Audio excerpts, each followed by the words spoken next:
While Diddy made his name in the record business, heading up Bad Boy Records with the booming success of the notorious B.I.G., and after Biggie's untimely and suspect death, eventually making a name for himself as a rapper, but Diddy's career as a moneymaker went far beyond just the rap music industry. He famously founded clothing brand Sean John, which generated hundreds of millions of dollars, and a company that he eventually sold pieces of for top dollar. But Diddy's next famous power play in the business world was becoming the spokesperson for Ciroc, an alcoholic beverage made of grapes, marketed as vodka, but not necessarily actually vodka. Something that Diddy seemed to suggest was an asset rather than a finesse, claiming that only peasants drink actual vodka made from potatoes. Blue Dot Ciroc. It's made with grapes, not potatoes. It's the smoothest thing out there. It's better than that gray PP. Put that geese down, ho, we Ciroc boys. Would you rather drink potatoes or grapes? I'm a king.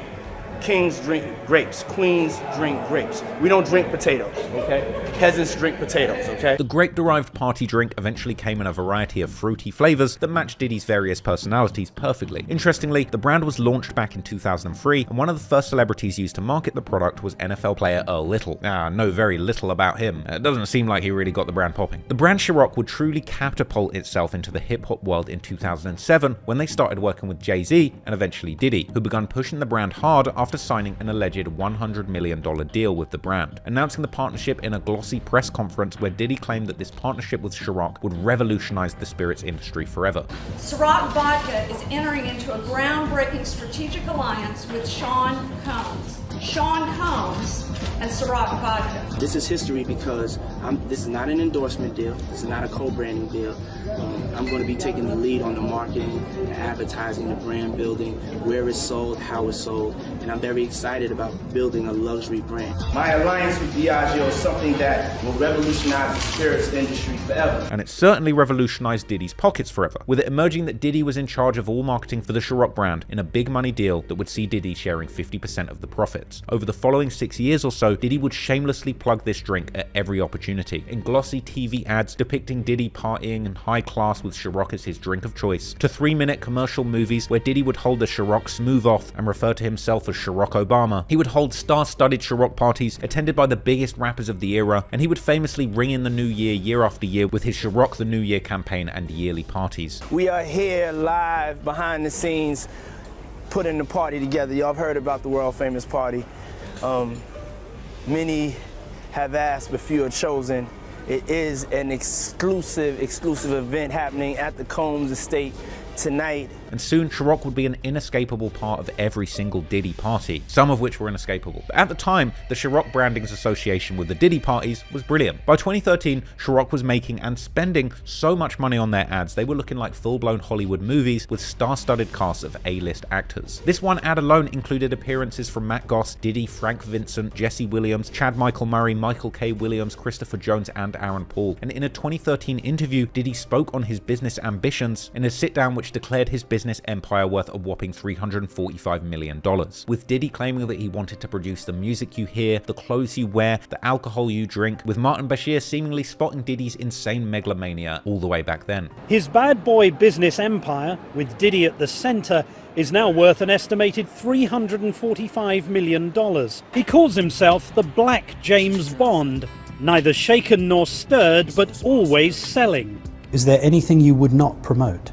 How about Diddy dog food? No, I wouldn't do Diddy dog food. I was going to make the clothes that you would get dressed in, the fragrance you would put on, listen to the music that I produced, to buy the vodka that was in the club. Some people might think that's a form of megalomania. That you would think that. A form of megalomania.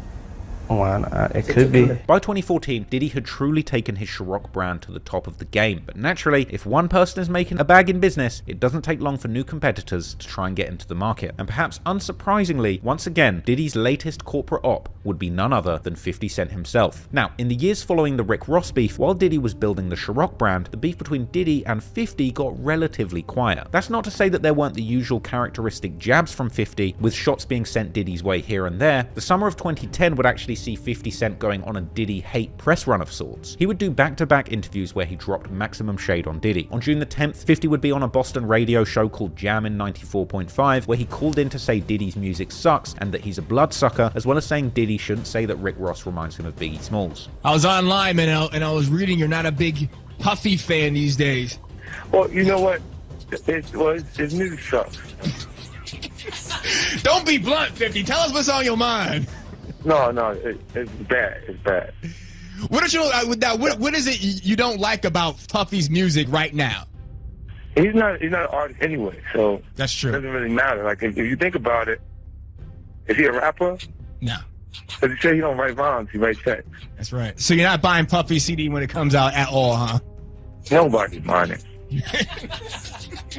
He even said himself he don't expect it to sell. Like he's okay, just he's just using it as a promotional tool. Like, and standing next to these fools is his promotional tool too. Like, how does Rick Ross remind you of Biggie? Any Biggie fan that objects to that? Yeah. He's close to him. So how can he say that? Like, he says that, what, because he's fat and his eyes are? That's what you think makes you remind you of Biggie? Like, it's almost like he's trying to recreate what he had. It's like he's seen now. Yeah. Now you get older, things start feeling crazy. You think he's recreating that moment. But tell the truth, man. You know Puffy just sucks, man. Look, he's disgusting. He's going to suck the blood out of him. He's one hell of a businessman. Yeah, but what he does is suck the blood out of the artist. What artist exists after the interaction with him?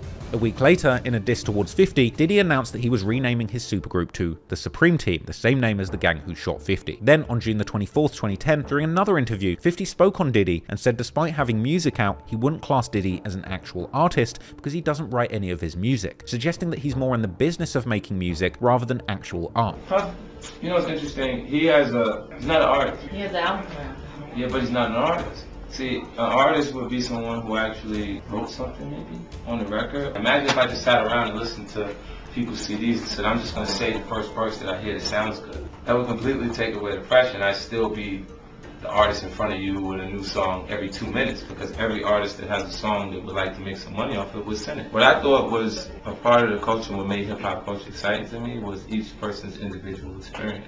How you learn to enjoy them as an individual and their portion of their life, the carving out that piece. When that's not there because they're just being executive, like you say, you don't write rhymes, you write checks, that's not hot. Like for hip hop, it's not. Now, Diddy would actually clap back at 50 in a speech made at the BET Awards after party in June 2010, where he told people to stop hating, saying that hate is for suckers, without actually naming 50 directly, but calling him a crab. Naturally, 50 would continue smack-talking Diddy in response to these jabs. In July 2010, 50 would question Diddy's intentions in the art of hip-hop again, after Diddy appeared on the song The Ghost of Christopher Wallace with Jay Electronica, another tribute to Diddy's fallen friend and artist Biggie Smalls, and it had 50 feeling some type of way. He would let the public know that he didn't appreciate Diddy for using Biggie's name for clout and money, tweeting, "Enough is enough. Biggie's name should have never become Diddy's black card. Let Diddy know to let B.I.G. rest in peace. When was the last time Diddy really was bigging up his brother, not bigging up his bank?" 50 would actually start a Twitter petition trying to ban Diddy from using Biggie's name going forward. And around the same time as this, in August or July, another interview would drop where 50 Cent hopped on the radio with DJ Who Kid on Shade 45. And here, 50 would be asked about the comments that Diddy made at the BET Awards after party, with 50 responding calling Puffy a bitch and suggesting that he simply wants attention from men. Though the after party, do you think that Diddy was coming at you though? Really interesting, because Puffy's like a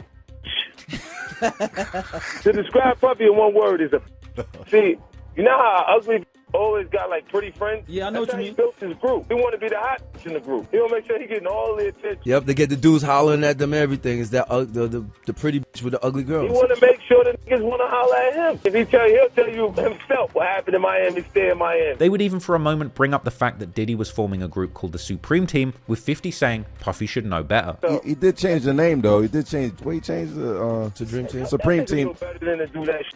So where did it go wrong though? Because I know y'all was cool. Like where did it turn wrong? I don't know what made him name that group that. That's what made me Supreme Team. Oh, okay, the Supreme Team. And then it was like, yo, why you why? 50 would then go on to say that he spoke to Diddy on the phone after the Mace situation, saying that Diddy had a new girlfriend, Cassie Ventura, with 50 saying he'd been sent compromising pictures of her that had been submitted to his website, thisis50.com. Now, what he was sent were tapes that would allegedly later be described as one of Diddy's freak-off videos.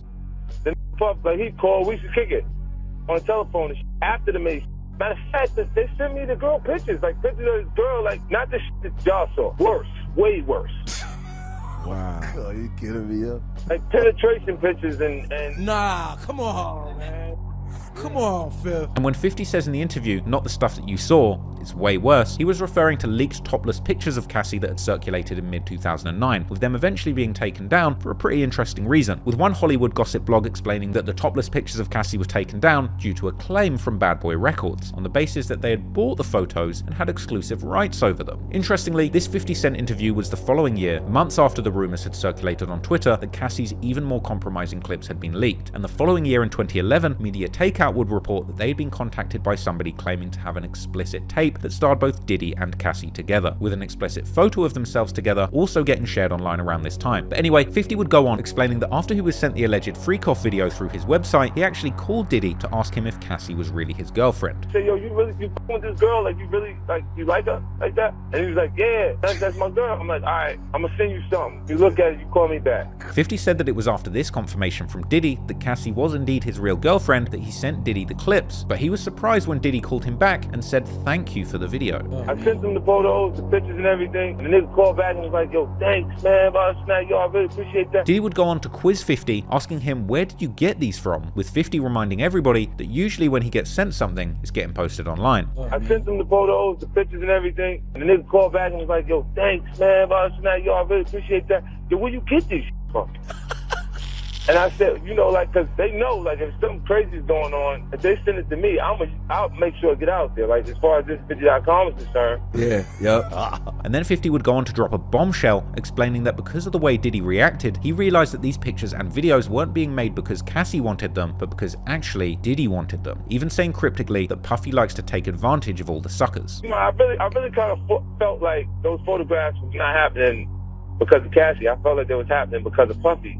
A girl moved away from a man and she upgraded to be insecure, you know what I'm saying? They start feeling some kind of way, especially like whoever the guy where she was with in the photos versus where Puffy's at. Because Puffy's, he ain't no slouch, you know what I'm saying? Like, yeah, he's been able to take advantage of all the suckers. This was a bombshell interview, but it didn't really pick up steam at the time. Interestingly, however, a month later in September 2010, 50 Cent would actually run into both Jay-Z and Diddy backstage, with 50 later telling MTV that he'd seemingly squashed his beef with Diddy, with the two having a conversation and coming to an understanding, with 50 saying, I had a conversation with Puffy the night before Jay, he gave me a whole new perspective on his actions. He's like, I understand the way you felt because of what I was doing at the time, but I wasn't thinking what you was thinking I was. You done hit me 9 times, I'm just in the fetal position because I understand why you're attacking me. But if I can't touch bases with you to tell you what I'm thinking or why I did it, then you can't understand it. We created a little clarity out there. Interestingly, a week later, Diddy would be on the cover of Vibe magazine along with 50's arch nemesis Rick Ross. The article would discuss the feud, with 50 stating that Diddy was unfazed by 50 claiming to have the nudes of Cassie. But Diddy wouldn't answer any direct questions or give any quotes relating to 50 Cent. Seemingly, the bitter feud was frozen into a cold war at this point. 50 and Diddy would appear to leave each other alone for all of 2011 and the majority of 2012, with one of the only jabs being thrown by 50 in December of 2012 when he made a tweet about music manager James Cruz, an ominous post where he said that he asked Diddy what he did to James Cruz to make him act like one of his girlfriends, going on to say that Diddy said, what happens in Miami stays in Miami. And Tony Yayo from G-Unit would later say in a Vlad TV interview that 50 had actually told him that Diddy had hooked up with James Cruz. Already said. Oh, he said, alright, 50 said James Cruz F Diddy. Oh. Like had sex with Diddy. Some crazy shit. But come on, I didn't believe it was true. You know what I mean? Shout out to Diddy, Cruz, and 50. Now, this was seemingly a joke, but some took it serious, and it was yet another hint from 50 Cent that Diddy's extracurricular activities were slowly getting known by the world. But once again, things would quieten down between the two, until 50 once again saw something sus from Diddy, with 50 on social media just being unable to hold his tongue. This time, tweeting a picture of Diddy and Rick Ross embracing, almost as if about to kiss, with the caption, "Good morning, girl." Again, nearly a year would go by before another shot would be fired, with 50 reposting that same picture, along with yet another sus image of Diddy with Steve Stout in March of 2014, along with a caption reading, "I ain't saying nothing, but something ain't right, LMAO." But while 50 was throwing jabs, Diddy was getting busy. At the end of March, he would release a new song under his original stage name, Puff Daddy, assisted by French Montana and Rick Ross. 50 Cent would quickly react in an interview on 92Q, which has unfortunately since been deleted on their website, but in a Vibe article reporting on it, it was claimed in the new interview that 50 had called Diddy's new song with French Montana and Rick Ross straight garbage, saying, "You know he hasn't got any music you want to hear if this is what he's deciding to put out." 50 would elaborate on his comments in a Hot 97 interview, saying that the song was weak. You made some comments about, I think, Puff's new joint. Yeah, It's a good record, man. Which one? I like it. That Big Homie record? big homie. Yeah, I like when he does that type of talk. I like when he does that type of talk. That's the type of talk you want to hear from Puff. I think it's weak. Funk would ask 50 about his strained relationship with Diddy. But Puff have a weird relationship. I'm just saying, I don't want you. I'm not trying to force you to think what I think. Sometimes you like it, sometimes you don't. You gotta admit that to me. You can't. Sometimes. No? Sometimes I like Puff. Sometimes you like him, sometimes you don't. You ever? What's not to like about him? And this is where Flex would actually ask 50 about Mace in that iconic moment where 50 says Mace wasn't worth $2 million with $2 million in his pocket. But anyway, beyond these comments, what would happen next would see the beef between Diddy and 50 kick off in the boardroom once again in a big way. As clearly having seen Diddy make millions of dollars from his Ciroc partnership, 50 would decide to enter the vodka market himself with a bang in 2014, partnering with drinks maker Suntory to promote a new vodka called Effen. Ironically, 50 making a mockery of Diddy would be the basis of one of the very first marketing campaigns for Effen, as 50 would go viral with an image of Diddy getting a dance from a very large woman, accompanied by the caption, "Damn, 50's right, I'm effing up right now." Diddy would reply in a post of his own, seemingly unfazed, stating, "If it ain't making me money, making me better, or making me happy, I ain't making time for it." 50, however, would continue using Diddy to promote his new product, with another Instagram post saying, "Nothing like Effen by the fire, new drink, no more puffy juice, lol." The vodka wars were now in full effect, and it was Effen gang spinning the block on the Ciroc boys on a regular basis, and one of 50's regularly used quips would refer to Ciroc as puffy juice. This is something he would use to make fun of Young Thug in April 2015 when Thug tweeted that he smoked blunts so big they looked like, with 50 saying, "What the F? He on that puffy juice, lol, hashtag Effen vodka." He would also take aim at Diddy and French Montana, posting an image of them laying suspiciously close to each other with a caption reading, "What in the Effen vodka is going on in this picture, man? Something's not quite right." In May, 50 would post a clip to Facebook of his car surrounded by fans, telling followers that no one ever shows out like this for Diddy.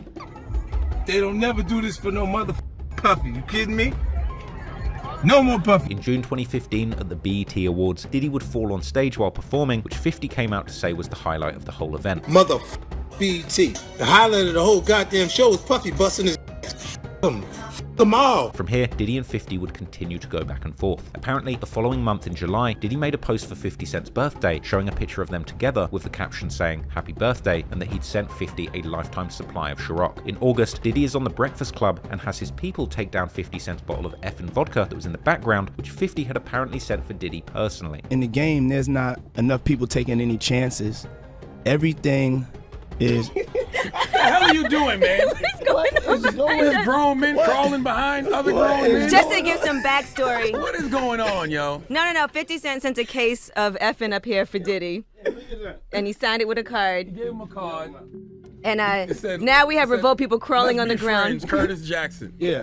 Now, be clear, Diddy did send 50 a whole lifetime supply of Ciroc for his birthday as well. So you guys have a hopefully friendly back and forth. Yeah, you know. Just so people know what's going on. Thank you. Why the vodka wars look like rap battles now? Why did that shit? Nah, hey, yo, what it is, it's enough for everybody. So I welcome him into the game. It's good to see somebody of my color out there, represented in this field.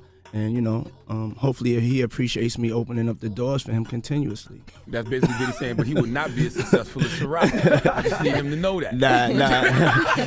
Nah, but I sent him a lifetime supply of Ciroc, and so I appreciate his gesture. He only sent you one case. That's kind of an insult. A lifetime supply? I mean, when you first starting out in these little companies, they don't really have a lot of supply, So that's, with Homeboy's Vodka, sometimes maybe you could only send a case. It's been great to see more people of color get into the game and to be able to get the different endorsements and the support.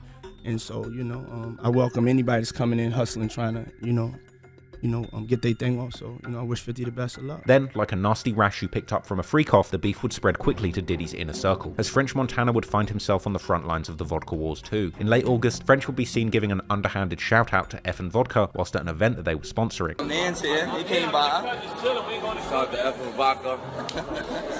That's kind of watered down, but I love it. 50 would react to this clip laughing and saying that French is down with G-Unit, not Diddy, and hinting that Diddy hadn't cut French a check for his loyalty to Ciroc. 50 would then make a post saying that French had an in-store when nobody showed up and that Diddy must have set him up. Yo, check this shit out. So, yesterday, French Montana had an in-store up in the Bronx. 10 people showed up. He said, "F this, let me have a drink." Puffy trying to make me go against 50, he set me up. The following day, French Montana backtracked and would be on stage dissing Effen Vodka. I guess 50 don't know me and Max B run CT, right? We don't f*** with that Effen Vodka over here, you heard me?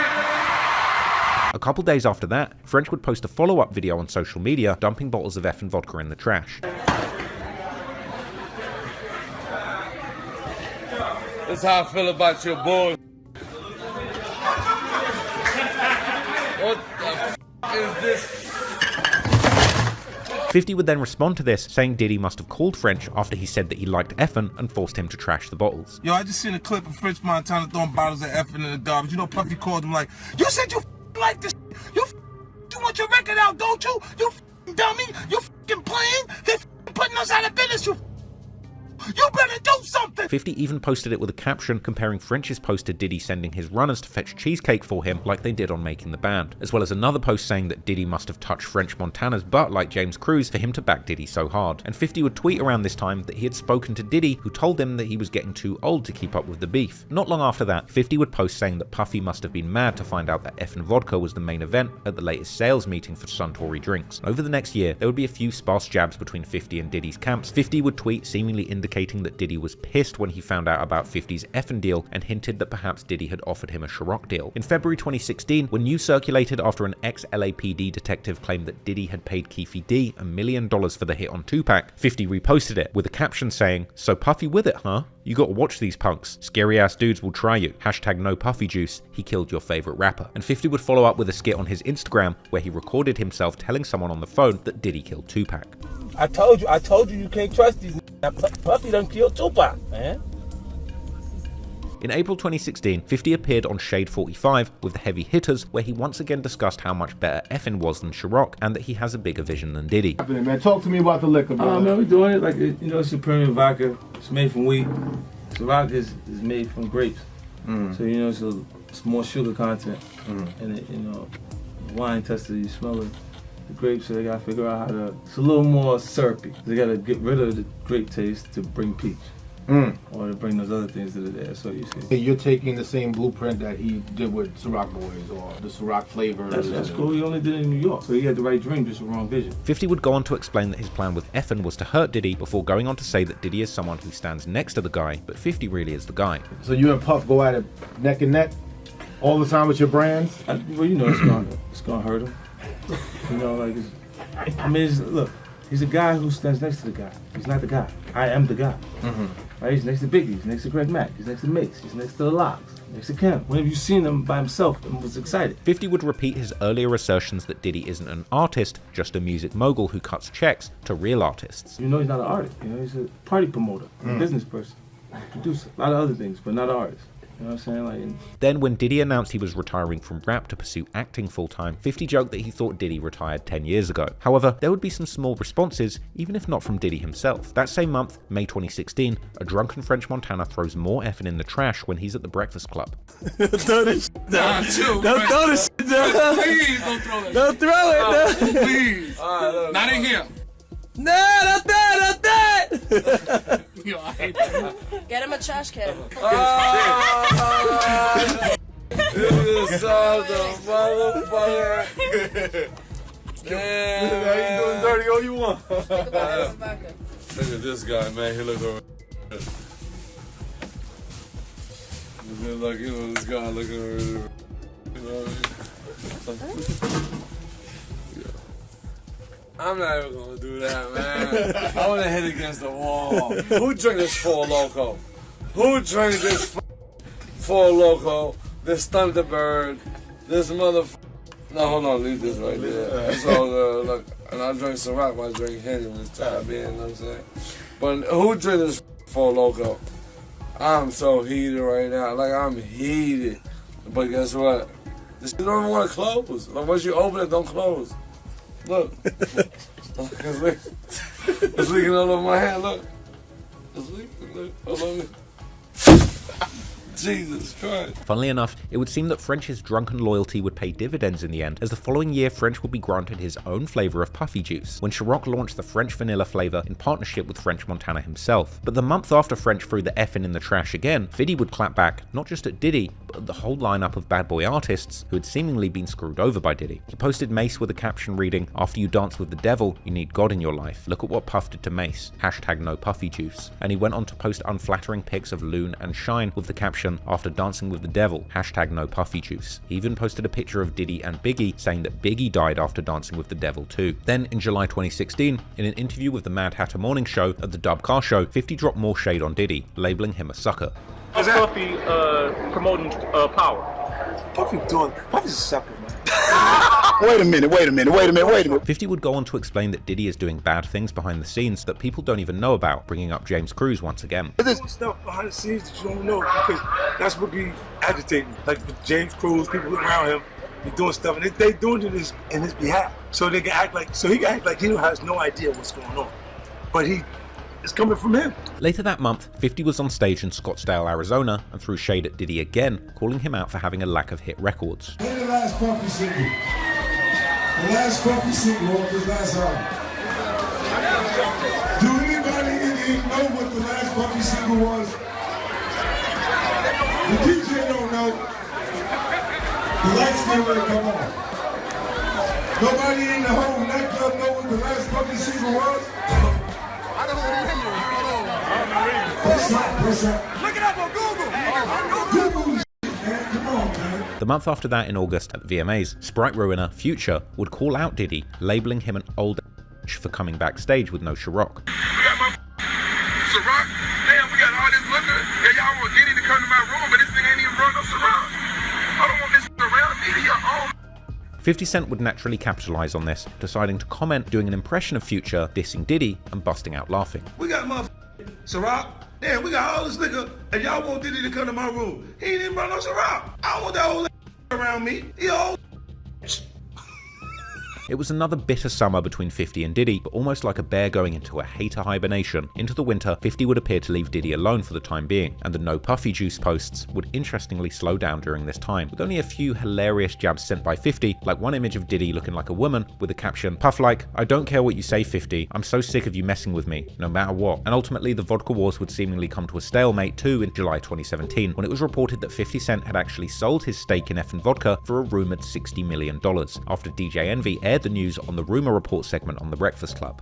Now, 50 Cent apparently no longer is working with Effen Vodka. In case you haven't noticed, he hasn't been posting his hashtags Effen Vodka or Effen Mob. Now, it turns out, I guess he actually agreed to sell his minority stake and his contract as a lead spokesman. So yeah, he sold his stake in the company about a month ago, month and a half ago. They was having all those vodka wars, and he wasn't even a majority owner. Well, you still make a lot of money as a minority owner. But Puff is a majority owner of Ciroc. Like I wouldn't have been going, but he was like, they was slandering each other hard body over vodka. Well, 50 was slandering him. Well, 50 seen over $60 million from his buyout, allegedly. I'll just say that. Okay. So, I mean, mean, a minority owner. Minority owner could be 40%. That's still a large stake of a company that was already created. This was seemingly confirmed in an Instagram post where 50 seemed to allude to a $60 million check. However, Effen parent company Suntory would deny rumors of the partnership ending, and 50 would make a post seemingly suggesting that he was still working with the brand, but he had just gotten a bag out of the deal. Clearly, 50 was still in the drinks game, as soon after the news broke, in August 2017, 50 would appear on the Alcoholic Interruption Fest, The Drink Champs, and during the interview, he still seemed to be banging Effen hard, and proceeded to once again call out Diddy's vodka brand Ciroc for not actually being vodka, unlike his new Effen vodka. It's not even vodka. Oh, it's grapes. Let's go there. It says made. We ready. With we vodka. ready. We ready. We know where you're going. You know what I'm saying? We ready. It's gonna be more sugar in it because this is made from wheat. Okay. It's from Holland, a lot less sugar and it's a lot smoother than the Ciroc brand. And then it's better than you. Right. Told you I was smarter. Right. He would retell the story of Diddy offering to take him shopping. He asked me, could he take me shopping? And it f***ed me up because I'm looking like, what the f***? Just like, I want to take you shopping. I got a bankroll out this motherfucker. I want to take you shopping. Why? Because when you walk around looking so motherfucking good, I'm going to feel like, God damn it, that motherfucker with me. That's all I want to do. But when they tell me you want to take me shopping, what the f*** is the matter with this? And in this interview, 50 went hard at Diddy, going on to say that Diddy is a fruit pop who likes to take compromising pictures with other rappers. See these little weird ass pictures and shit like that out there. I'm sitting out there for no reason. Like, you don't see accident pictures with me like kissing it. Like that doesn't happen by accident. You know what I'm saying? Like, even more strange was 50 claiming in his Drink Champs interview that Diddy had actually hooked up with Chris Lighty's wife Veronica, suggesting that they were all into some weird stuff behind closed doors. both Stout and Puff. Okay, yes, they f***ed the Veronica, the girl that Chris was married. Whoa, this is awkward. We did not know that. So I'm sitting there like, what the we got going on? Oh man, goddamn! Like, I'm on my own little. 50 would even go as far as to say that later you're going to find out that everything I'm saying is real. Later you're gonna find out a little shit that I be saying be real. Do you understand what I'm saying? Funnily enough, 50 was right, and in the next few years, the world would finally wake up to the truth about the diddler and his extracurricular activities, which 50 Cent had been trying to warn the world about for a good 20 years at this point, and when revenge finally landed, it would taste as sweet as a cold glass of Effen vodka.